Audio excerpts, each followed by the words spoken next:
When an ordinary traffic stop takes a sudden turn, a police officer's deepest fears collide with an unexpected truth. The man he's targeting holds the key to his future, a reality he never anticipated. As the sun dipped lower over Sacramento, streaking the sky with amber and gold, Eric Porter was driving home after a taxing day at work. The hum of his sedan and the soft background radio created a calming counterpoint to the city's hectic rhythm. Approaching a yellow light, Eric slowed down, stopping just as it turned red. That's when the flash of blue and red lights erupted behind him, accompanied by the piercing sound of a siren.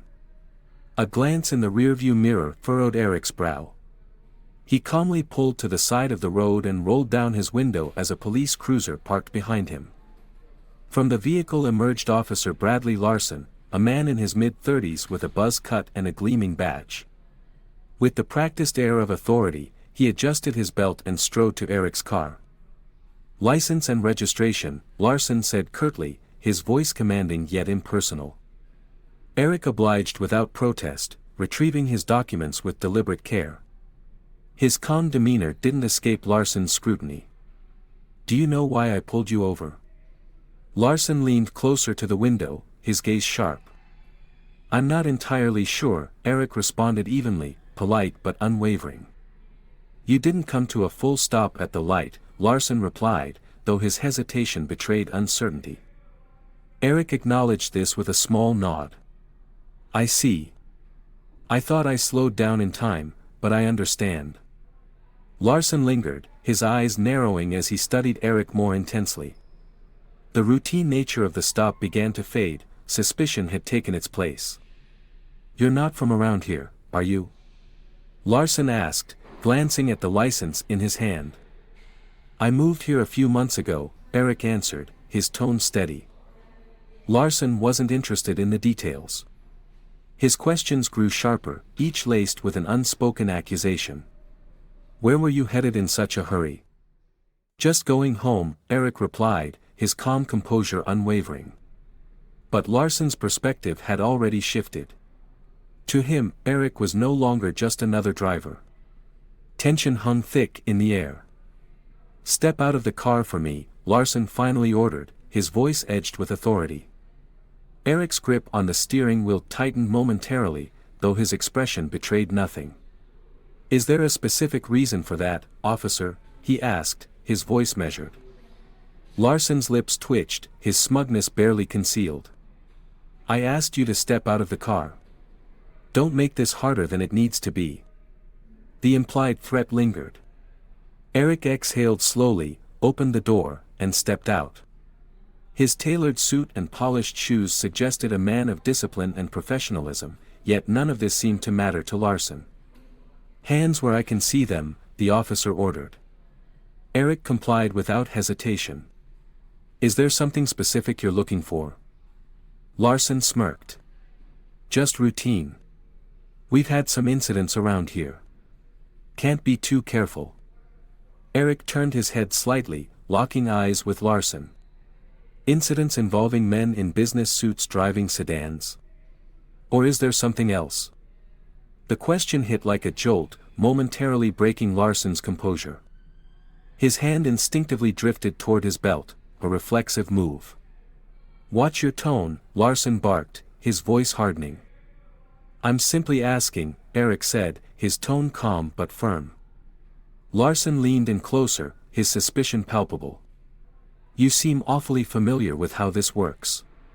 Got something to hide?" Eric let the silence stretch just long enough to unsettle the officer. "No, officer. I just believe in being clear about the reasons for interactions like this. Transparency, you know." The officer's authority wavered, and the moment hung in delicate balance. What began as a routine stop was now something far more significant, for both men involved. Larson scoffed but didn't reply, stepping back to pace in a small circle in front of the car. The dynamic between them was shifting in ways Larson couldn't quite put his finger on. Eric's response was nothing like what the officer was used to. There was no stammering, no nervous fidgeting, no signs of fear. Instead, Eric exuded a calm confidence that seemed unervingly deliberate. "You seem pretty confident," Larson muttered, almost as though speaking to himself. "Like you think you already know how this ends." Eric didn't take the bait. Tilting his head slightly, he replied, "Confidence isn't the issue here, officer. Respect is."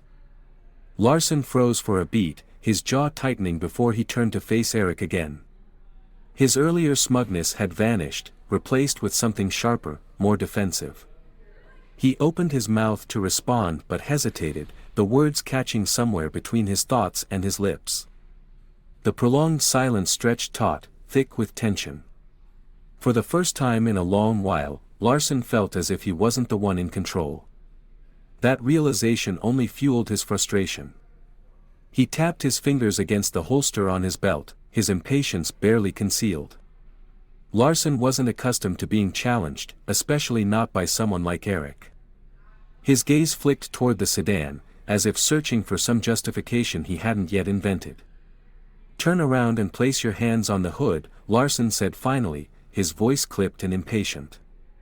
"I need to check for weapons." "Weapons?" Eric repeated, raising an eyebrow. His tone was incredulous but still steady. "Do I look like someone carrying a weapon?" Larson's jaw tightened, his irritation flaring. "I'm not going to ask you again." Eric hesitated for a moment, a flicker of something inscrutable crossing his face. Then, without a word, he turned and placed his palms flat against the hood of the car. Larson approached, the crunch of his boots on asphalt breaking the uneasy quiet. His search was quick but rough, his hands lingering longer than necessary. It was more than a search, it was an assertion of dominance, a provocation. But Eric didn't react. He didn't flinch, stiffen, or shift under Larson's invasive scrutiny. "You're clean," Larson muttered at last, stepping back. The admission sounded grudging, almost resentful. Eric straightened, turning to face the officer. His expression remained calm, but his eyes sharpened. "Of course I am. Now, officer, if you're done." "I'm not done," Larson cut in, his voice rising slightly. The words tumbled out too quickly, betraying the fragile hold he had on his authority. "You seem to know a lot about what I can and can't do. Care to explain why?" Eric folded his arms, his posture relaxed despite the tension brimming between them. "I've had my fair share of interactions with law enforcement," he said. "Let's just say I've learned a lot over the years." Larson's eyes narrowed. "That so? You a lawyer or something?" Eric smiled faintly. "Or something." The ambiguity in his answer grated on Larson, who stepped closer, his tone dropping into a near growl. "Listen, you think you're smarter than me? Think you can talk your way out of this?" Eric met Larson's gaze evenly, unflinching. "I don't think anything, officer. I just believe in fairness. And so far, I'm not seeing much of it here." The words landed like a challenge, and Larson took the bait. "Fairness? You think fairness is what this is about?" Larson snapped, his voice tinged with something darker. "People like you always," he stopped abruptly, as if realizing he'd gone too far. Eric's expression didn't shift, but the subtle straightening of his posture made it clear he'd caught the unspoken implication. "People like me?" Eric repeated, his voice soft yet charged with an undercurrent of meaning. Larson bristled, stepping back as if trying to distance himself from the weight of his own words. "You know what I mean," he muttered, though his tone lacked its former conviction. "I think I do," Eric replied quietly. His calmness had sharpened into something razor-edged, cutting through Larson's defenses. "And I think we both know this stopped being about a traffic violation a long time ago." Larson opened his mouth to respond, but no words came. For the first time, he seemed unsure of how to proceed. The power dynamic was shifting, leaving Larson on shaky ground. Breaking the heavy silence, Eric's voice was steady and unyielding. "Officer, I think it's time you know who I am." Larson's brows knitted, his irritation flaring again. "I don't care who you are," he snapped, though the faint crack in his tone betrayed him. Eric reached into his pocket slowly, deliberately. "I'm reaching for my badge," he said, his tone calm but pointed. "No need for theatrics. I just want you to see it." Larson's eyes followed Eric's hand, the tension between them reaching a breaking point. The revelation was inevitable, and Larson would soon realize this moment wasn't about control, it was about reckoning. As he retrieved a sleek leather wallet and flipped it open, a gleaming badge caught the fading sunlight. "Eric Porter," he said, his tone as unassuming as if he were meeting a new neighbor. "Head of Internal Affairs, Sacramento Division." Larson froze, his eyes darting from the badge to Eric's face, searching for any hint of a joke. But Eric's expression was devoid of humor, just quiet authority laced with a trace of disappointment. "Internal Affairs?" Larson repeated, his voice faltering as if the words themselves were a threat. "Yes," Eric replied smoothly, cutting off whatever excuse Larson had been fumbling for. "I oversee officer conduct. My job is to ensure that the people wearing this badge uphold the integrity and values it's supposed to represent." The color drained from Larson's face as his self-assured demeanor unraveled. He instinctively took a step back, his hand dropping from his belt, the weight of his authority now a burden instead of a shield. Eric stepped forward, closing the distance Larson had tried to create.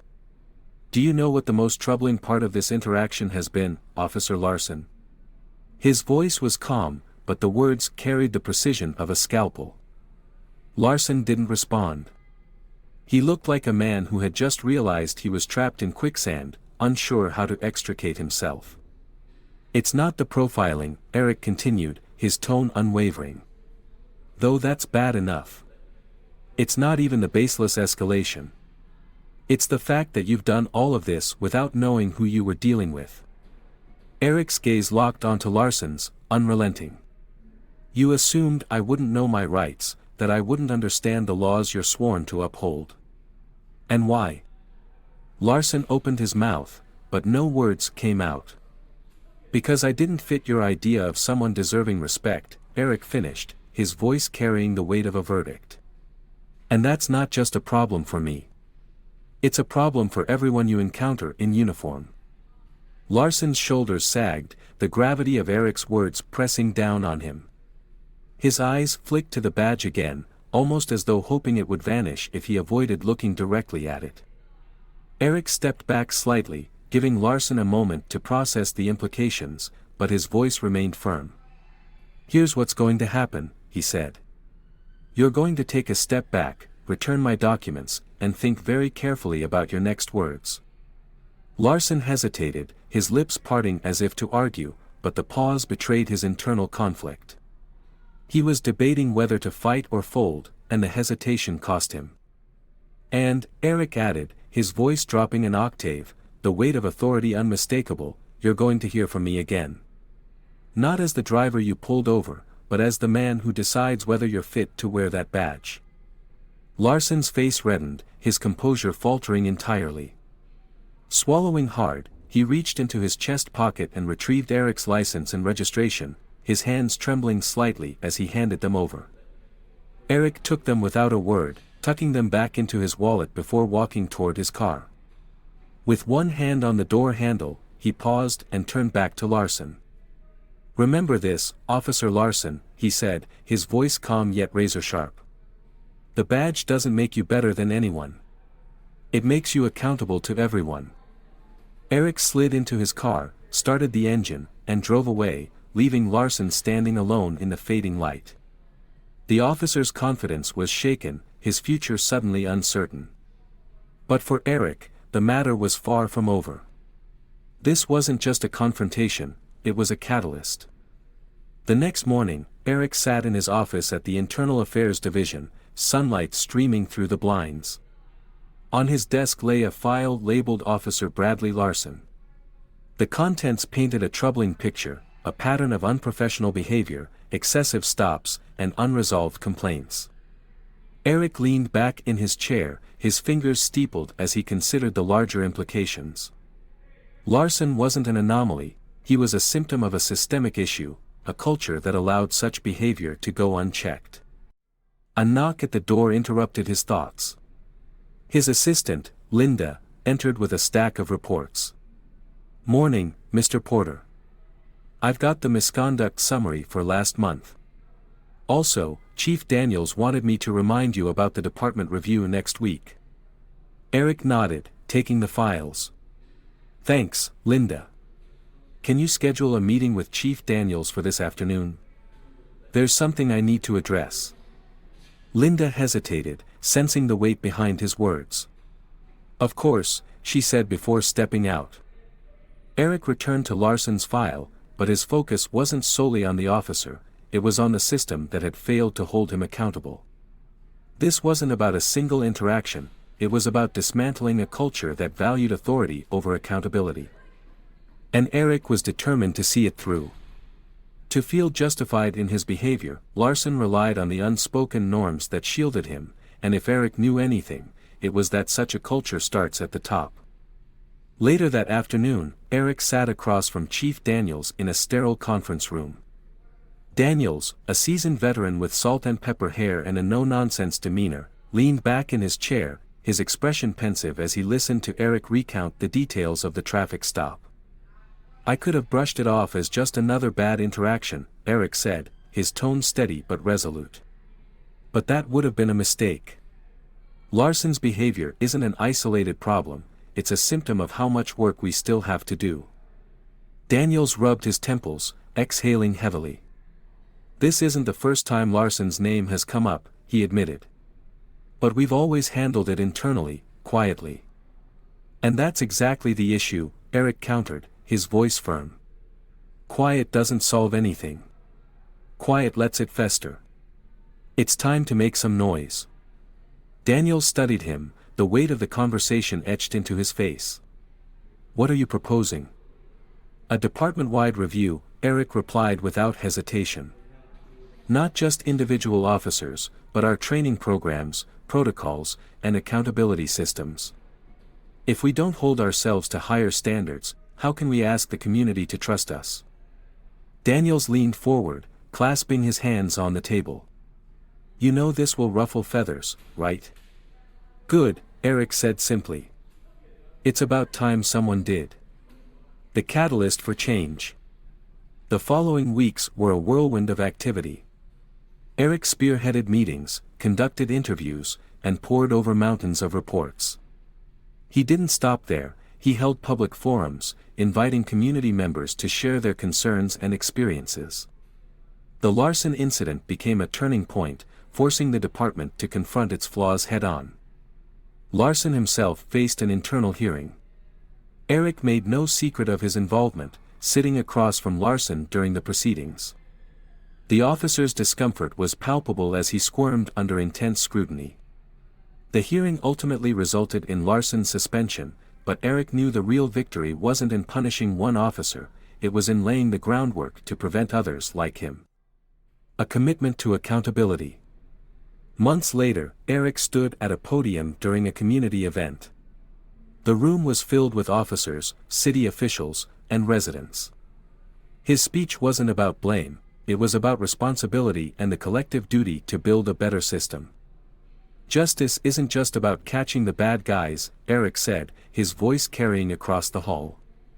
"It's about ensuring that those sworn to protect and serve do so with integrity, fairness, and respect for everyone they encounter.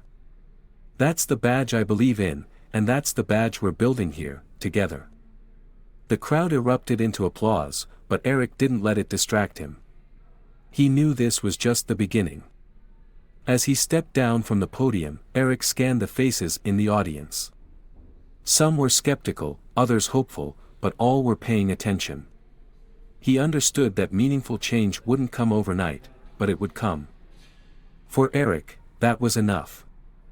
The start of a larger conversation. If this story resonates with you, share it with someone who needs to hear it. Let's spark the conversations that matter, the ones that lead to action, accountability, and change. Subscribe for more stories that challenge us, inspire us, and remind us of what we're capable of when we choose to stand for what's right.